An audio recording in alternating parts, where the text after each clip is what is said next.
Bon, mais on va commencer. Alors, bonjour, bonjour, bienvenue à tous, toutes. Merci de vous être branchés de la maison, peut-être du bureau pour visionner cette quatrième présentation État d'avancement du projet Plateforme partagée de services, qu'on appelle généralement le projet PPS. Mon nom est Muriel Rorive de l'équipe projet du Bureau de la coopération interuniversitaire, le BCI.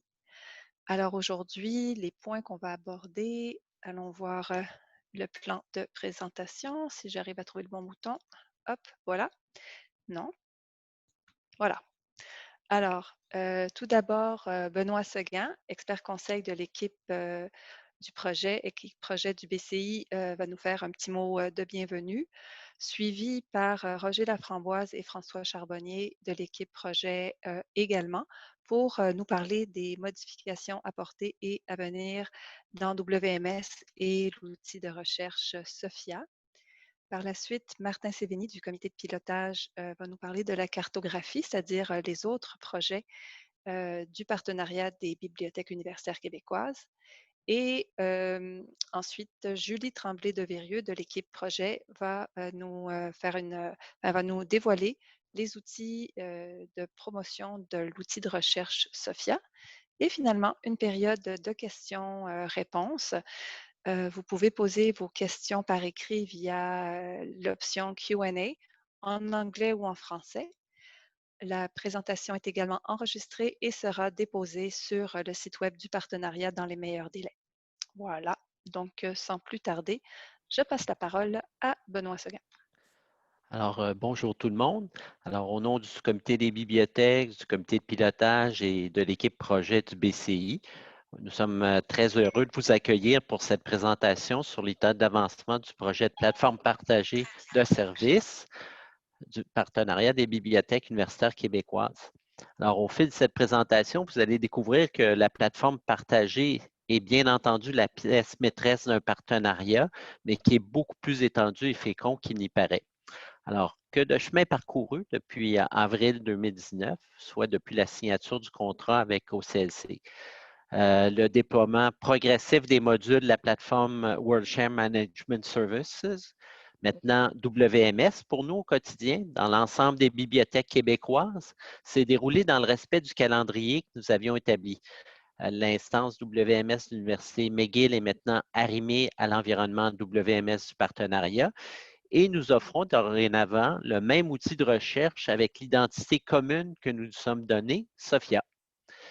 C'est l'aboutissement d'un projet collectif exemplaire qui a nécessité la contribution de centaines de personnes, au sein du réseau des bibliothèques universitaires. Sans votre implication et votre dévouement, et en dépit des répercussions de la pandémie COVID-19, évidemment, rien de tout ça aurait été possible. Vous avez fait vôtre les valeurs de collaboration, de confiance, d'audace et d'engagement préconisées dans le cadre de ce partenariat.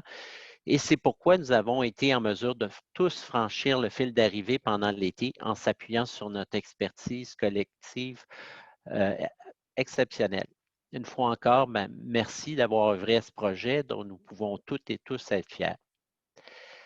Avec l'automne, nous allons basculer dans la phase post-implantation du projet de plateforme partagée de services. Nous en sommes à l'étape de s'assurer que tous les héritages majeurs observés depuis que nous avons amorcé l'exploration de WMS soient résolus ou en voie de l'être et s'assurer que les développements importants que nous avions identifiés soient livrés par OCLC avec notre collaboration. Notre chargé de projet, Roger Laframboise, et notre gestionnaire de produits, François Charbonnier, vont faire le point à ce sujet. Mais avec les résultats de l'appel d'offres, nous avons constaté que la subvention obtenue du ministère de l'Éducation et de l'Enseignement supérieur nous permettait de mettre en œuvre d'autres projets dans le cadre de notre partenariat et c'est ce à quoi nous attaquons depuis plusieurs mois déjà. Il y a d'autres projets en marche et de nouveaux qui démarreront dans les prochains mois. Martin Sévigny du comité de pilotage va faire le point à ce sujet. Enfin, et c'est sans doute ce que plusieurs attendent avec impatience. Vous découvrirez avec Julie Tremblay de Virieux de l'équipe projet des outils de communication pour promouvoir SOFIA auprès de notre communauté universitaire et faire connaître cette belle réalisation plus largement à la communauté des bibliothèques à une échelle plus large. Enfin, je voudrais en profiter pour vous souligner que la semaine prochaine, le BCI va diffuser un communiqué pour annoncer le lancement de SOFIA. Il sera partagé avec vous par l'entremise des directrices et directeurs de bibliothèques dès sa diffusion. Alors, merci et bonne présentation. Merci, Benoît. Alors, je passe maintenant la parole à Roger et François. Bon, décidément. Voilà, Roger et François. Roger, je Bonjour. pense que tu commences. Oui. Ouais. Bonjour à tout le monde. Eh bien, comme le disait Benoît, il y a eu des mises en production techniques et opérationnelles l'été passé, tout le monde le sait. Et évidemment, on a commencé des tests en production. Ça a permis d'identifier, je dirais, des éléments à corriger, certains assez rapidement, et c'est ce qu'on a fait.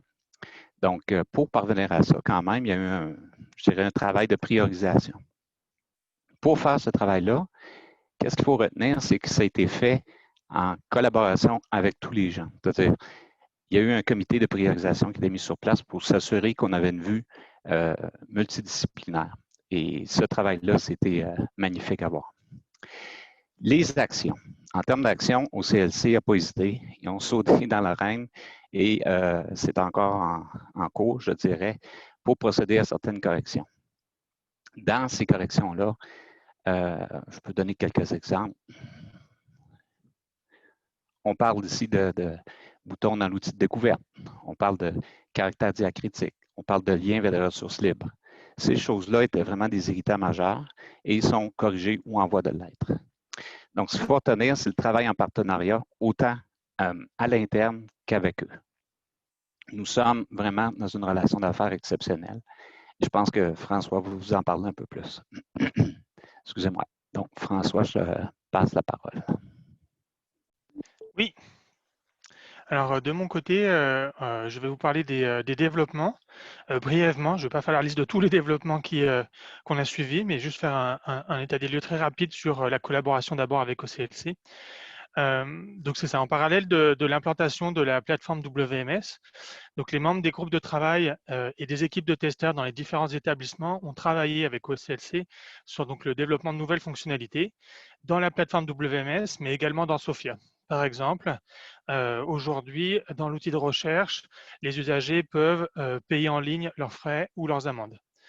Dans WMS, dans les services d'acquisition, pour vos employés qui travaillent à la facturation, on a un nouveau développement qui va permettre en fait, d'extraire les factures des commandes pour pouvoir les envoyer, les intégrer avec les systèmes financiers des établissements.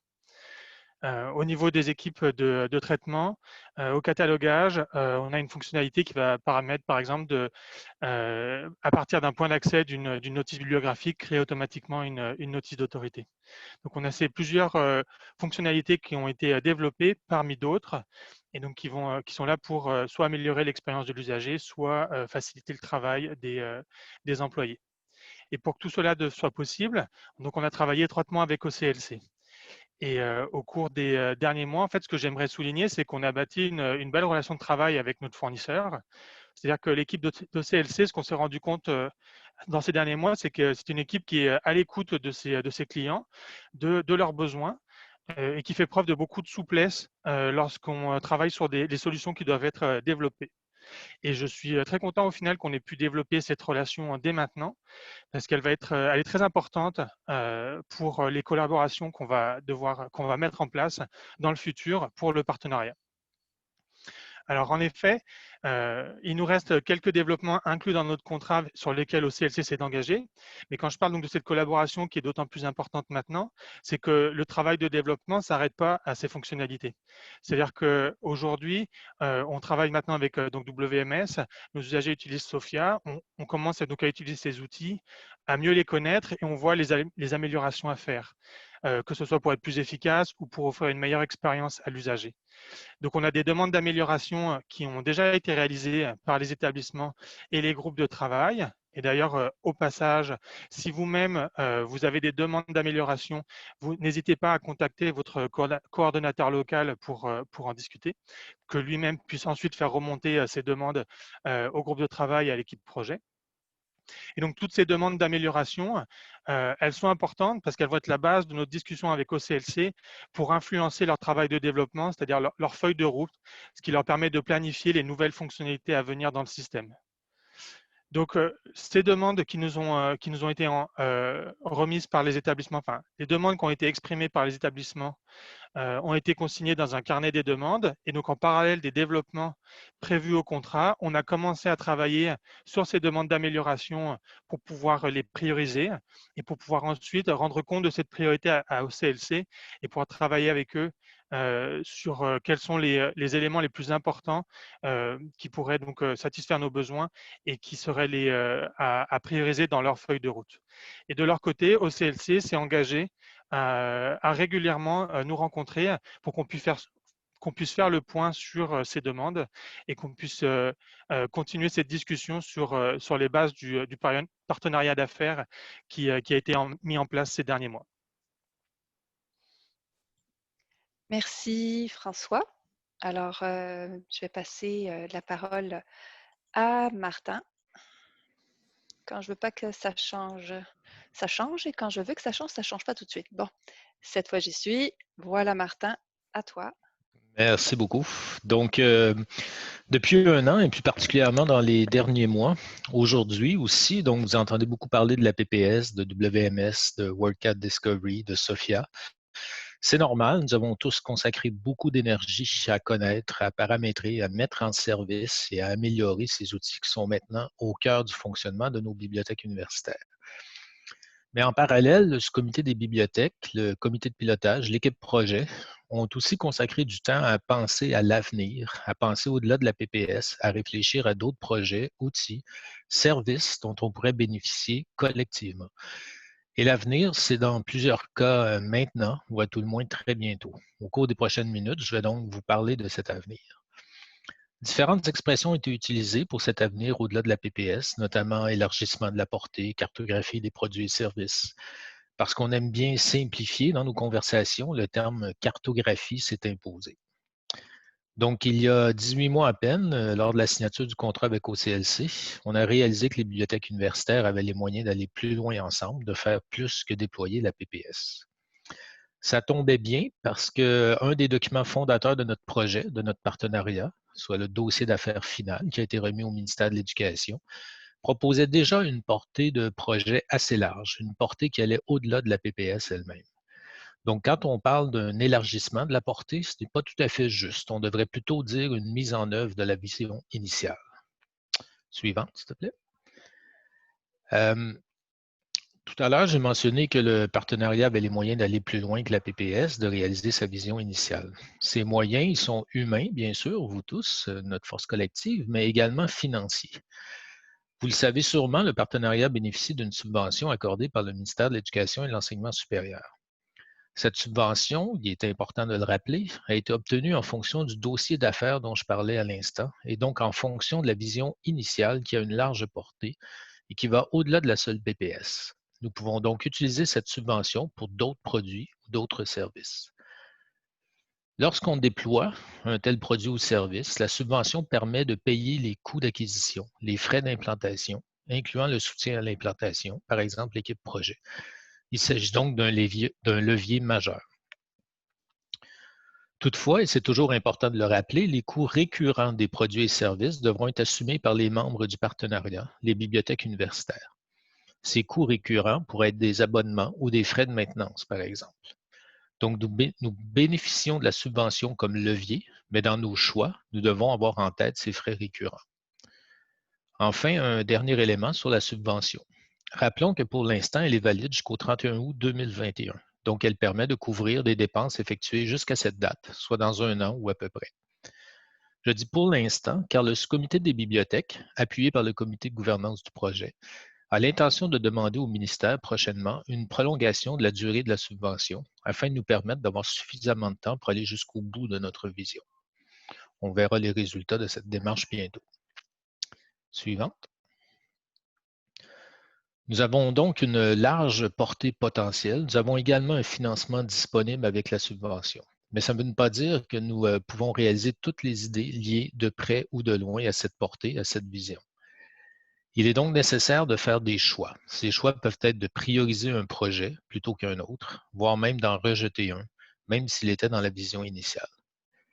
Ces choix peuvent aussi être de sélectionner un produit spécifique pour réaliser un projet, peu importe comment cette sélection s'effectue. Enfin, un choix peut aussi être pour un établissement de participer ou non à un projet partenarial, qui dans certains cas pourrait ne pas être pertinent pour tous. Alors, comment s'effectuent ces choix? D'abord, il est important de mentionner que c'est le sous-comité des bibliothèques qui, ultimement, prend les décisions au sujet de la cartographie. Tous les établissements, via leurs directrices ou directeurs, sont bien sûr représentés au sous-comité. Ensuite, l'hiver dernier, le sous-comité s'est doté de principes directeurs pour les guider dans la prise de décision au sujet de la cartographie. Ces principes touchent différents volets et j'aimerais en signaler quelques-uns qui ont un impact important sur le choix des projets, produits ou services. D'abord, le potentiel de collaboration et de mutualisation. En effet, l'objectif du partenariat n'est pas de devenir simplement une centrale d'achat pour des logiciels qui seraient déployés localement. Nous l'avons vu pour la PPS, nous sommes allés au-delà de l'implantation d'un produit. Nous avons collaboré, échangé, nous avons défini des règles communes, harmonisées. C'est le même état d'esprit qui guide les autres projets de la cartographie et c'est pourquoi le sous-comité souhaite en faire un critère de choix. Ensuite, les projets qui incluent la participation de tous les établissements sont privilégiés, même si ce n'est pas obligatoire. Par exemple, pour la PPS, avec notre volonté de travailler ensemble pour offrir plus à nos usagers, il était assez évident qu'il y avait un fort intérêt à ce que tous les établissements y participent. À l'opposé, puis là je vais prendre un exemple volontairement fictif, un projet comme la gestion des données de recherche ne présenterait aucun intérêt pour un établissement où il ne s'effectue pas de recherche. On pourrait comprendre à ce moment que cet établissement ne souhaite pas y participer. Donc, à travers ce principe directeur, le sous-comité souhaite privilégier les projets où tous les établissements participent, tout en se dotant de règles pour déterminer un seuil minimal d'établissements et des règles de répartition des coûts lorsque tous ne participent pas. Un autre principe important est que le projet doit avoir du sens du point de vue financier. En effet, la mutualisation et la collaboration doivent permettre aux établissements de réduire leurs coûts actuels ou à tout le moins de ne pas les placer dans une situation financière à risque. Je voudrais souligner un dernier point au sujet du processus de décision, celui que j'appelle la convergence temporelle. Actuellement, le sous-comité explore plusieurs projets potentiels, mais les ressources humaines et financières ne sont bien sûr pas illimitées. Si un certain montant d'argent, par exemple, est prévu pour le projet A, on ne pourra peut-être pas faire le projet B, mais on ne sait pas encore combien coûtera le B, alors est-ce qu'on doit attendre pour le A? Et les dépendances, ce type de dépendances, elles deviennent nombreuses car il y a quelques dizaines de projets qui ont été envisagés et encore plusieurs qui le sont aujourd'hui. C'est pourquoi le sous-comité souhaite faire converger les décisions qui restent à prendre sur plusieurs projets pour être en mesure de faire des choix en toute connaissance de cause. Vous le verrez tout à l'heure, il y a encore plusieurs dossiers en cours d'analyse. Certains seront analysés cet automne, mais il y a une réelle volonté d'obtenir tous les éléments nécessaires à la prise de décision au cours de l'année. Suivant. Maintenant que je vous ai parlé du contexte, je vais vous parler plus précisément des différents produits et services de la cartographie. Il y en a plusieurs. Certains sont déjà en service, d'autres seulement à l'étape de l'idée, de l'objectif. Certains sont très visibles, d'autres moins. Il s'agit bien entendu d'un état des lieux en date d'aujourd'hui. Beaucoup de décisions restent à prendre. Plusieurs travaux sont menés ces temps-ci et l'automne sera intense pour ce volet du partenariat. D'abord, il est important de faire un parallèle avec les orientations stratégiques du sous-comité des bibliothèques. Déjà, dans ces orientations des années 2017 à 2020, on retrouve une orientation qui consiste à doter les universités québécoises de plateformes innovantes de gestion de l'information. Les plateformes identifiées à ce moment étaient la PPS, les données géospatiales et les données de recherche. J'y reviendrai tout à l'heure pour ces deux dernières. Suivante. Les orientations stratégiques de la période 2020-2023 vont bien sûr dans le même sens. On y retrouve notamment l'objectif pour cette année d'établir la cartographie des produits et services du partenariat, ce qui ne devrait pas être une surprise avec ce que je vous ai dit jusqu'à maintenant. Mais on y retrouve aussi deux autres objectifs qui pourraient mener à de nouvelles entrées dans la cartographie. Le premier concerne la préservation partagée de la documentation, avec notamment un important volet de préservation numérique. Cela pourrait peut-être faire l'objet d'un produit ou service commun pour l'ensemble des bibliothèques universitaires du Québec. Le deuxième concerne les ressources éducatives libres, où il y a encore un travail d'exploration et de précision à faire, mais qui pourrait avoir un impact à moyen terme dans la cartographie. Suivant. Il y a plusieurs façons de présenter les différents projets de la cartographie du partenariat. J'ai choisi aujourd'hui de les présenter dans l'ordre de prise de décision, ou à peu près. Je commence donc avec une série de projets ou produits pour lesquels la décision d'aller de l'avant a déjà été prise. Et pour certains, c'est même déjà terminé, ou au moins en phase 1, puis déjà en service. Il y a donc d'abord des produits qui concernent tous les établissements qui sont déjà déployés. Donc, la plateforme de données géospatiale que l'on voyait dans les orientations stratégiques tout à l'heure se matérialise dans le produit GeoIndex déjà en service et GeoPhoto en cours de développement. Pour ceux et celles qui les connaissent peu, rappelons qu'il s'agit de plateformes permettant de diffuser des données ou des photos localisées dans l'espace avec une interface qui laisse une large place aux cartes géographiques et la possibilité d'exporter des données pour fabriquer ses propres cartes. Pour la gestion des données de recherche, également dans les orientations stratégiques, nous avons déployé la plateforme Dataverse. À noter que ce déploiement se fait en collaboration avec nos collègues ontariens qui hébergent la solution. Ensuite, un premier projet en lien avec la qualité des données bibliographiques que nous offrons à nos usagers, le partenariat du répertoire des vedettes matières, le RVM, qui permet de donner accès à ce vocabulaire contrôlé au sein même de la PPS pour l'ensemble des établissements. Un second projet lié aux données, le programme francophone des autorités de nom, consiste à se doter d'un fichier d'autorité commun pour les noms de personnes, de collectivités. Ce fichier est déjà constitué et disponible dans la PPS. À noter que les bibliothèques nationales du Québec et du Canada y participent également. Un autre projet plus récent, peut-être moins visible pour certains, mais qui constitue une très belle réussite, c'est le déploiement du logiciel Consortium Manager.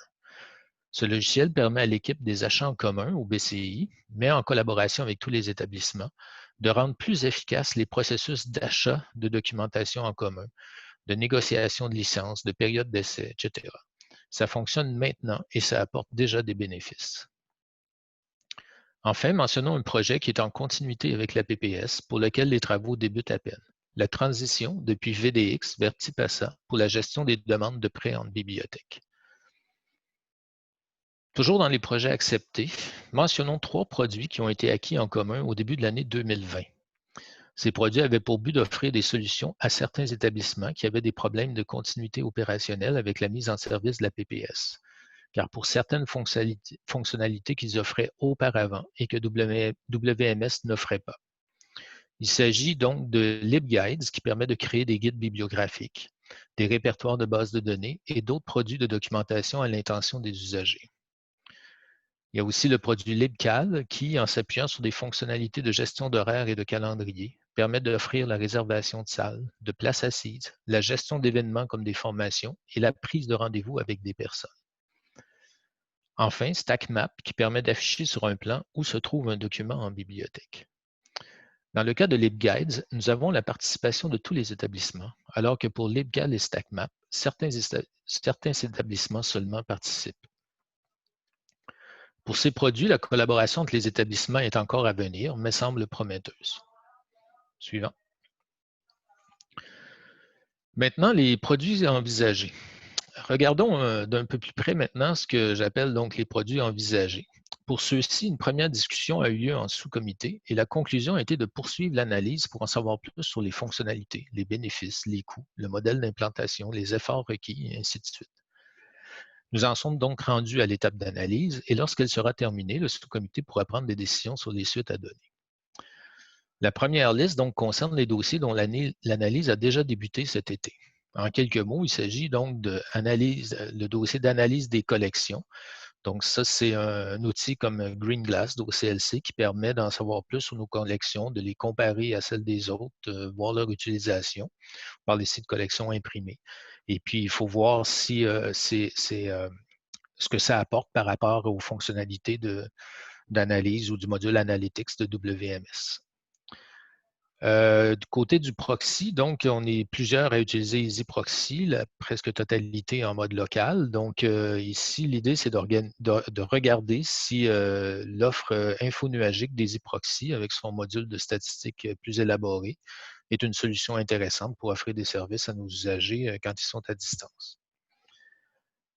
Soutien au traitement documentaire, nos équipes de traitement, de catalogage utilisent différents produits de documentation, d'aide au catalogage, souvent les mêmes la plupart du temps en fait, et puis on regarde s'il y a moyen de mutualiser des licences, de partager certaines informations au sujet de ces produits-là.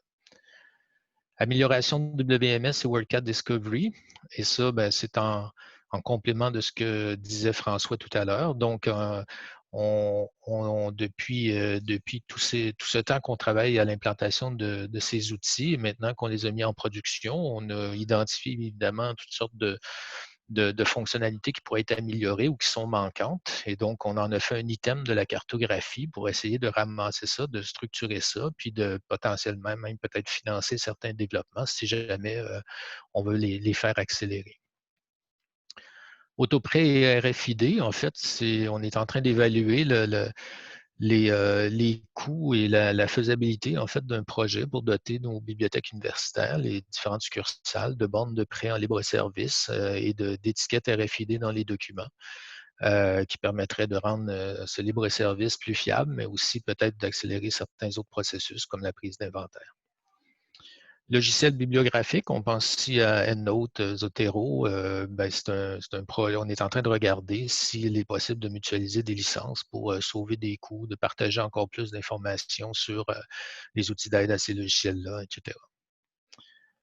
Logiciel de référence virtuelle, donc pour, par exemple, offrir la référence par clavardage ou en mode différé. Plusieurs d'entre nous en utilisent. Il y a quelques logiciels qui sont utilisés. Donc, on est en train de regarder s'il y a moyen d'une part, de sauver un peu d'argent sur les licences, mais aussi d'autre part, de voir si on ne peut pas collaborer à mettre un service en commun ou mieux partager avec ces outils-là. Environnement de test et de formation. Dans le cadre de notre contrat avec OCLC pour WMS et WorldCat Discovery, on dispose déjà de quelques environnements de test. Et là, en les utilisant, en commençant à les utiliser, on va se poser la question si on doit en ajouter ou même en offrir un à chaque établissement. Donc, ça pourra devenir un item de la cartographie. Suivant. Bon, ma deuxième liste de produits envisagés concerne les dossiers dont l'analyse n'a pas débuté, mais ça ne saurait tarder. On devrait faire ça cet automne. Donc, l'enrichissement des notices, on parle ici des notices bibliographiques. L'enrichissement, ça peut être des résumés, des tables des matières, des dépouillements de CD, par exemple. Donc là, ici, l'idée, c'est de regarder les produits qui sont sur le marché, leur valeur ajoutée, comparer avec ce qu'il y a déjà dans la base WorldCat, et puis voir s'il y a des opportunités intéressantes. Interface pour les périodiques électroniques, peut-être plusieurs d'entre vous connaissez Browsing, par exemple, mais il y a d'autres outils similaires qui permettent donc d'offrir à des usagers une navigation puis une exploration plus conviviale, en fait, pour les périodiques électroniques. Outils de travail en collaboration et outils de diffusion, c'est potentiellement un vaste chantier. Ça fait des années que différentes équipes, différents membres du personnel des bibliothèques universitaires collaborent entre eux au sein de différents comités. C'est sûr que depuis 1 an ou 2, avec le projet PPS, ça s'est beaucoup amplifié, de plus en plus de gens. Donc, les besoins sont plus grands d'avoir des outils de travail en collaboration, peut-être les rationaliser un peu, d'être plus complet en termes d'offres, mais aussi peut-être de rationaliser un peu comment on diffuse notre information à travers les différents sites web du BCI, du partenariat, etc. Donc, on en a fait un item de la cartographie, en tout cas qu'on veut explorer pour essayer de voir si on est capable de vraiment se doter d'outils structurants là, pour encore mieux travailler ensemble. Statistiques de bibliothèque, donc on produit chacun de notre côté différentes statistiques, souvent les mêmes. On les fournit souvent aux mêmes organismes. Donc, l'idée ici, c'est d'essayer de voir si on peut mutualiser des choses avec, par exemple, le module Analytics de WMS, mais pas uniquement. Il y a d'autres outils sur le marché qui permettent de collecter différentes statistiques de bibliothèques. Donc, c'est l'objectif de cet item-là. Enfin, soutien aux revues savantes. Il aussi est en lien avec les orientations stratégiques du sous-comité. L'idée ici, c'est de terminer une analyse, puis de potentiellement passer au développement pour développer une passerelle, en fait, qui permettrait aux revues qui sont gérées par la plateforme OJS, donc Open Journal Systems, d'être diffusées automatiquement ou presque là, par la plateforme Érudit. Donc, actuellement, ce processus-là est en partie manuel, donc on cherche à l'optimiser pour offrir encore plus de services et des services plus efficaces à cette partie de notre clientèle là, qui est les revues savantes. Donc voilà, j'espère vous avoir convaincu que le partenariat, c'est plus que la PPS. Il y a déjà plusieurs autres produits déployés, d'autres qui le seront bientôt et d'autres en attente de décision. Nous aurons sûrement l'occasion d'en parler. Merci beaucoup, Martin. Effectivement, il y a vraiment beaucoup de choses qui s'en viennent. Alors, je vais maintenant passer la parole à Julie Tremblay de Virieux pour nous montrer les outils de communication sur l'outil de recherche Sophia. Oui, merci Julie. Muriel. Alors, je suis vraiment très contente de pouvoir vous dévoiler ça aujourd'hui. J'avais très hâte. Donc, évidemment, on sait que tous les goûts sont dans la nature, qu'on ne peut pas plaire à tout le monde avec une identité visuelle, une vidéo, une page web. Ceci étant dit, les outils de communication qu'on vous présente aujourd'hui, c'est le fruit non seulement du travail créatif de l'agence 288, dont vous avez déjà entendu parler, mais c'est aussi le fruit d'un important travail de collaboration réalisé au sein de notre partenariat. Donc, les membres du comité ad hoc identité de marque, évidemment, ont contribué, les membres du groupe de travail communication, mais on a également pu obtenir la participation des spécialistes de communication qui ne faisaient pas déjà partie de ces instances-là, donc de plusieurs établissements. Ils ont généreusement accepté de contribuer au projet. Ça fait en sorte que les outils de communication que vous allez voir sont le fruit de cette collaboration partenariale. Et à toutes les étapes du projet, on a fait les choix qui recueillaient le consensus. On est donc vraiment très fiers de pouvoir vous les présenter aujourd'hui. Alors, sans plus attendre, on peut regarder la vidéo en version française.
Voilà, donc c'est à la fois très court et très long, 1 minute.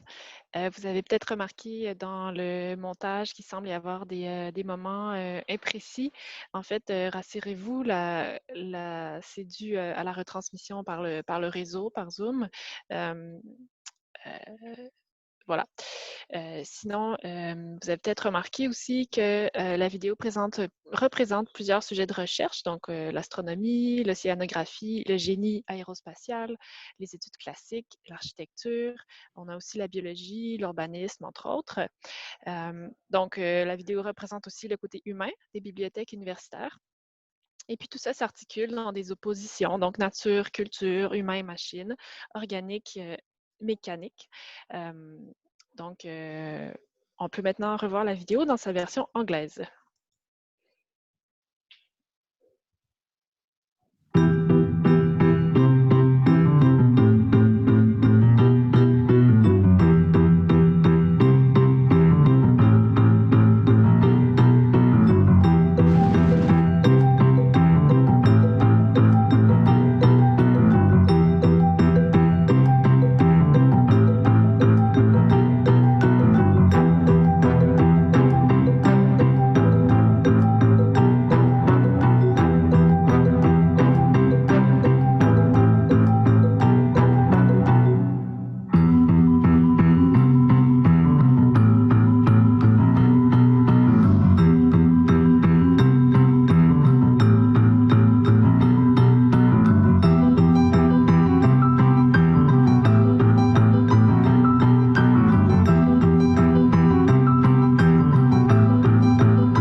Tu es en mute, Julie. Donc, je disais merci Muriel.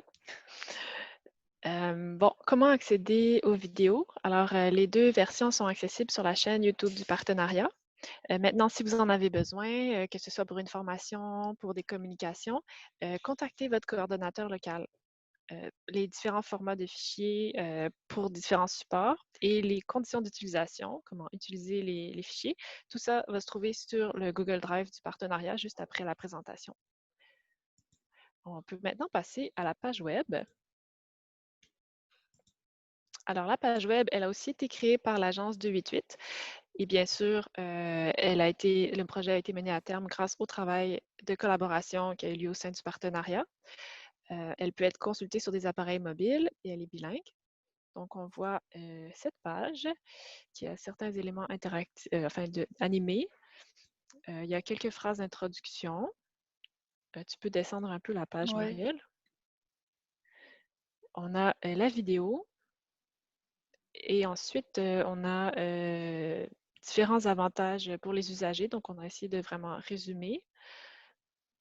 On a des éléments visuels pour encourager le visiteur de la page à dérouler. On a aussi les principaux avantages sur le plan des conditions d'emprunt.